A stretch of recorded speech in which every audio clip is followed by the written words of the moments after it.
Hello, പുതിയ വീഡിയോയിലേക്ക് എല്ലാവർക്കും സ്വാഗതം. അപ്പോൾ ഇന്നത്തെ നമ്മുടെ റെസിപ്പി എന്ന് പറയുന്നത് കുട്ടികൾക്ക് വേണ്ടിയിട്ടുള്ളതാണ്. സ്വീറ്റ് ആയിട്ടുള്ള ഒരു ബനാന ദോശയാണ് തയ്യാറാക്കുന്നത്. അപ്പോൾ വളരെ ടേസ്റ്റാണ് ഇത് കഴിക്കാനായിട്ട്. പഴമൊന്നും കഴിക്കാത്ത കുട്ടികൾക്ക് പോലും കൊടുക്കാൻ പറ്റിയ നല്ലൊരു ദോശയാണിത്. അപ്പോൾ കുട്ടികൾ തീർച്ചയായിട്ടും ഇഷ്ടപ്പെടുന്ന ഒരു റെസിപ്പിയാണ്. അപ്പോൾ നമുക്കിത് എങ്ങനെ തയ്യാറാക്കുന്നത് നോക്കാം.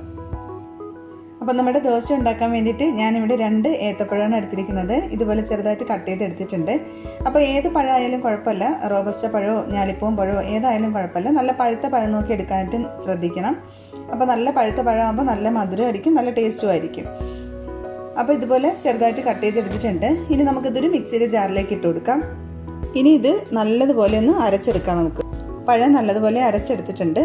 ഇനി നമുക്കിതിലേക്ക് 1 കപ്പ് ഗോതമ്പ് പൊടിക്ക് പകരം മൈദ ആയാലും മതി. ഹെൽത്തി ആയിട്ടുള്ളൊരു ദോശ ആയതുകൊണ്ട് ഗോതമ്പ് പൊടി ചേർക്കുന്നതായിരിക്കും കുറച്ചുകൂടി നല്ലത്. അപ്പോൾ 1 കപ്പ് നമുക്കിതിലേക്ക് ചേർത്ത് കൊടുക്കാം. പിന്നെ ഇതിലേക്ക് 1 മുട്ട എടുത്തിട്ടുണ്ട്, അത് നമുക്കിതിലേക്ക് ചേർത്ത് കൊടുക്കാം. 1 സ്പൂൺ പഞ്ചസാര ചേർത്ത് കൊടുക്കുന്നുണ്ട്. പഴത്തിൻ്റെ മധുരം നോക്കിയിട്ട് നിങ്ങൾക്ക് ആവശ്യമുള്ള പഞ്ചസാര ചേർക്കാം. അപ്പോൾ ഞാനിവിടെ 1 സ്പൂൺ ചേർത്ത് കൊടുക്കുന്നുണ്ട്. പിന്നെ ഇതിലേക്ക് 1/2 കപ്പ് പാല് ചേർത്ത് കൊടുക്കാം. ഈ മാവ് അരച്ചെടുക്കുന്ന സമയത്ത് ദോശമാവിൻ്റെ പരുവത്തിന് വേണം അരച്ചെടുക്കാനുള്ളത്. അപ്പോൾ അത് കണക്കാക്കി പാലൊഴിച്ച് കൊടുക്കാം. ഞാനിപ്പോൾ 1/2 കപ്പ് ഒഴിച്ച് കൊടുക്കുന്നുണ്ട്. ഇനി വേണമെന്നുണ്ടെങ്കിൽ നമുക്ക് അരയ്ക്കുന്ന സമയത്ത് കുറച്ചുകൂടി ആഡ് ചെയ്ത് കൊടുക്കാം. എന്നിട്ട് ഞാൻ കറക്റ്റ് എത്രയാണെന്ന് പറയാം. പിന്നെ ഇതിലേക്ക് ഞാൻ 2 ടേബിൾ സ്പൂൺ തേങ്ങ കൂടി ചേർത്ത് കൊടുക്കുന്നുണ്ട്. അപ്പോൾ തേങ്ങയും കൂടി ചേർത്ത് കൊടുക്കുമ്പോൾ കുറച്ചുകൂടി നല്ല ടേസ്റ്റ് ആയിരിക്കും. ഒരു 2 ടേബിൾ സ്പൂൺ ചേർത്ത് കൊടുക്കാം. എന്നിട്ടിത് നല്ലതുപോലെ ഒന്ന് അരച്ചെടുക്കാം. ഒരുപാട് ലൂസായി പോകരുത്. ദോശമാവിൻ്റെ പരുവത്തിൽ നമുക്കത് നന്നായിട്ടൊന്ന് അരച്ചെടുക്കാം. അപ്പോൾ ഞാൻ നല്ലതുപോലെ ഇത് അരച്ചെടുത്തിട്ടുണ്ട്. ഇനി നമുക്കിതൊരു ബൗളിലേക്ക് ഒഴിച്ചു കൊടുക്കാം.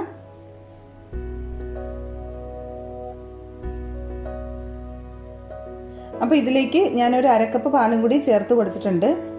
നമ്മൾ 1/2 കപ്പാണ് ഒഴിച്ചത്, പക്ഷേ അരച്ചെടുത്ത സമയത്ത് ഞാനൊരു 1/2 കപ്പും കൂടി ചേർത്ത് കൊടുത്തിട്ടുണ്ട്. അപ്പോൾ ഇതേ ഒരു പരുവത്തിന് ഇതേ ഒരു കട്ടിക്കാണ് മാവിരിക്കേണ്ടത്.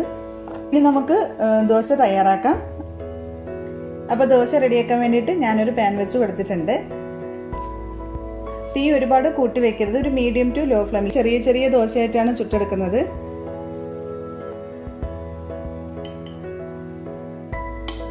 അപ്പോൾ നമുക്കിത് ഒറ്റ ദോശയായിട്ട് വലിയ ദോശയായിട്ട് വേണമെന്നുണ്ടെങ്കിലും ചുട്ടെടുക്കാം. അപ്പോൾ കുട്ടികളുടെ ഒരു ഇഷ്ടത്തിന് ചെറിയ ചെറിയ ദോശയായിട്ട് ചുട്ടെടുക്കുന്നതായിരിക്കും കുറച്ചുകൂടി നല്ലത്. കുറച്ചുകൂടി കഴിക്കാനും അവർക്കൊരു ഇഷ്ടം ഇതായിരിക്കും.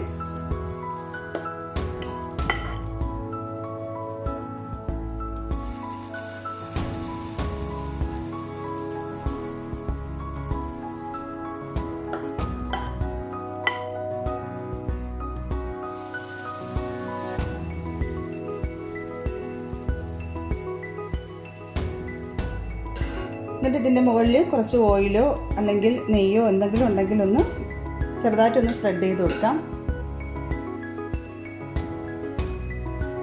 അപ്പോൾ ഒരു ചെറിയ തീയിൽ മാത്രം ഇത് തീ വെച്ച് കൊടുത്താൽ മതി.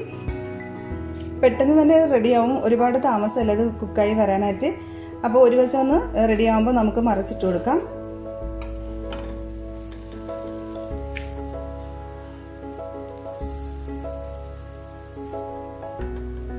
അപ്പോൾ ഇത് റെഡി ആയിട്ടുണ്ട്. അപ്പോൾ ഇതുപോലെ തന്നെ നമുക്ക് ബാക്കിയുള്ളതും കൂടി റെഡിയാക്കി എടുക്കാം.